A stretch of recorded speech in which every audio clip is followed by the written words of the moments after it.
Hey YouTubers, Alaska Prepper here. Well, I was getting ready to go over my first aid bag that I carry around in my car, just to familiarize myself with the stuff that I have in it. I've had this first aid bag for a few years now, and I go over it every year and I replace anything that needs replacing, and just so I can remember what's in it and where it's at in case I need it. So I thought might as well make a video up of it and see what you guys think. Now, before I start, as you all know, I only have an associate's degree in general education, and it has served me very well, by the way. I am not trained in any way to be a medical personnel. I'm not a doctor, I'm not an EMT or anything like that. The only medical training I've ever received is the medical training that I received when I was in the military. And it's pretty much just combat medical training. So pretty much just triage, keeping people alive that have had kinetic injuries and things like that. Okay, so what I want to be going over with you here is the things that I have and what I use them for. Not giving anyone any kind of medical advice, because I wouldn't want you to take this too hard. This is what I do, or what I would do if I ever needed to. Okay, so let's start off. The first thing I got out here is just a pair of medical shears. Okay, and you can all know what this is, to cut clothes. If you need to get somebody's clothes off because you need to apply a tourniquet or something, this is an easy and fast way to do it. I got some 550 cord.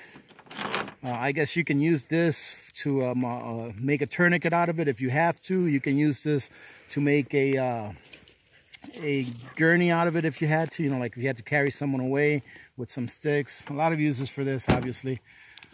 This here is a nasopharyngeal. What this is used for is if somebody has some trauma to their mouth and they can't really breathe through their mouth. This is inserted through one of the nostrils, and it opens up their airway so that they can breathe through their nose easier than trying to breathe through their mouth.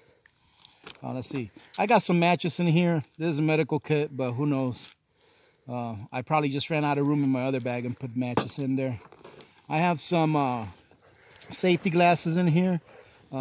My daughter asked me, why do you have safety glasses in a first aid kit? And if you ever pull up to a scene and there's blood going all over the place, you really don't want anyone else's blood going into your eyes. Blood can carry diseases. So if blood gets in your eyes and it has a disease, it can be transferred over to you, I think. Okay, but it's not a bad idea to have that. This is a needle. It's used to insert into the chest cavity in case somebody has a pneumothorax, I think it's called. All right, I'm not sure if that's the right name, but if someone's lung collapses, what will happen is that air gets trapped in there, and every time they take a breath, when they take a breath in, more air keeps getting trapped into that cavity. This here needle will actually alleviate and let some of that air out. That way a lot of pressure doesn't build up in the chest cavity, making it harder for the heart to work. Got some of your basic gloves, medical gloves.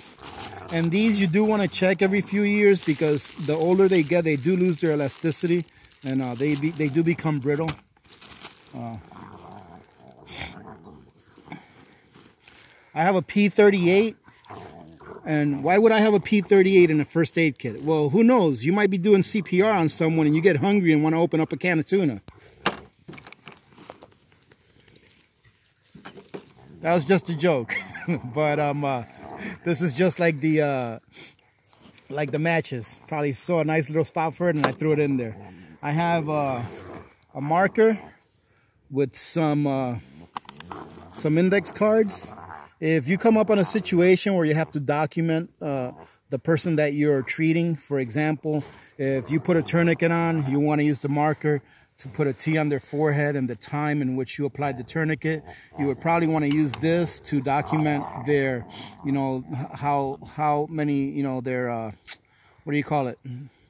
I forgot what you call it, but you know, how many beats per minute their heart's beating, how many breaths they're taking, etc., etc. Ask them what their blood type is, all that stuff. Let's see what else I have. I have a rehydration packet. These things taste terrible, but they will keep you from getting dehydrated. Actually, when I was in airborne school, they used to make us take these as punishment. This is just an eye flush. as you can see, it actually wouldn't work all that great now because it's somewhat frozen, but this is still good. All it is just saline. I have a small bag with a small flashlight, batteries, and a chem light.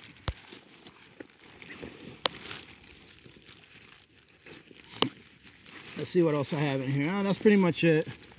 Oh, I have a small bag here that's got toothbrushes, it's got powder, it's got some chapstick, it's got some sun lotion, you know.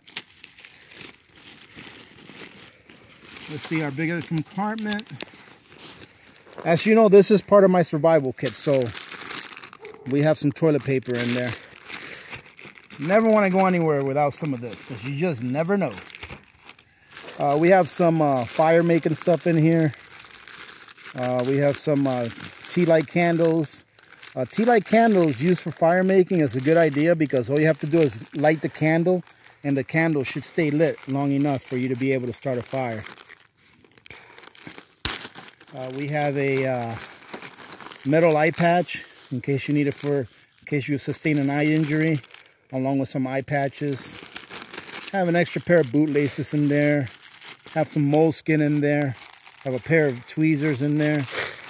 I'm not going to take it out, but I also have a scalpel in there with some scalpel blades. We have some quick clot. This is invaluable right here. I carry a few because you just don't know. I mean, you just don't know if you come up across a really bad car accident. If somebody's bleeding out, this will save their lives. I also carry around a couple of tourniquets. These are combat action tourniquet. They're called CATs, and these are very easy to use. They're easy to secure, and I mean, they're just really good to have. Thank God I've never had to use these ever. I have a good knife. This is a Swiss Army knife. It's really old, but it's still really, really sharp, keeps its edge, and it's a really good knife to have. I mean, it's a knife that is more of a utility knife than a cutting knife. But I usually like to have a few knives in the car just in case.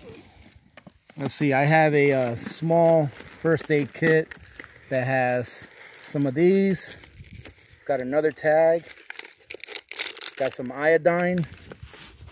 Oh, look at that. This iodine is no good. See? That's why I check this stuff.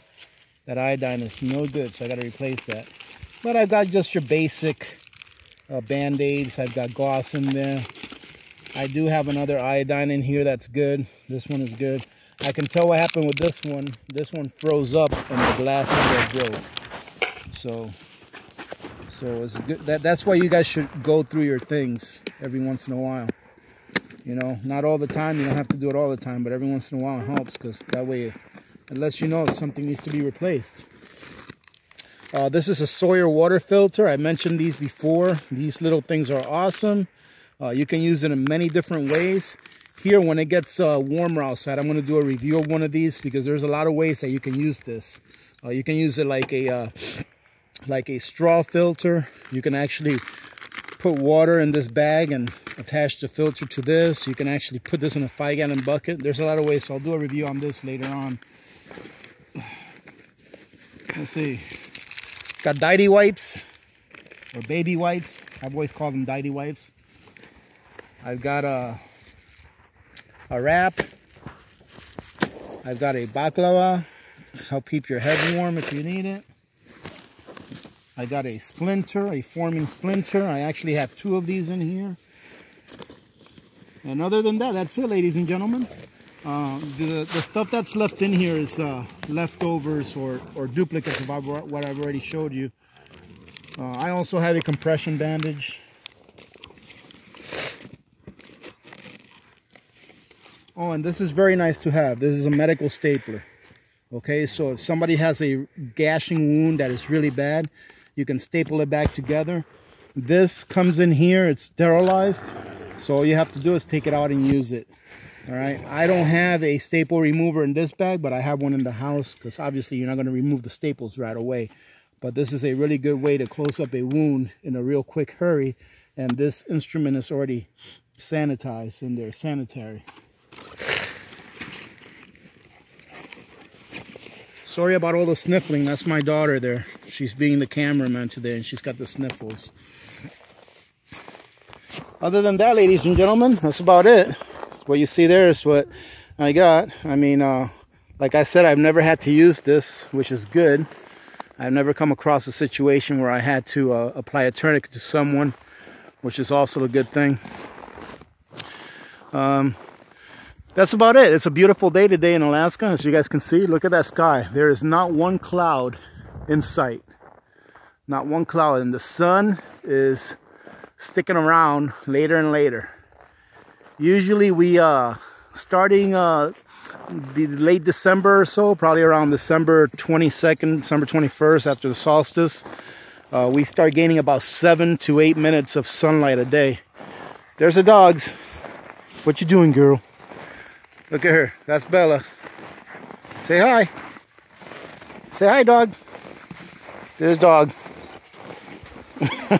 They're wondering what this camera is. All right, ladies and gentlemen, I hope you guys have a good weekend. I hope you all had a good week. Thanks for joining me today.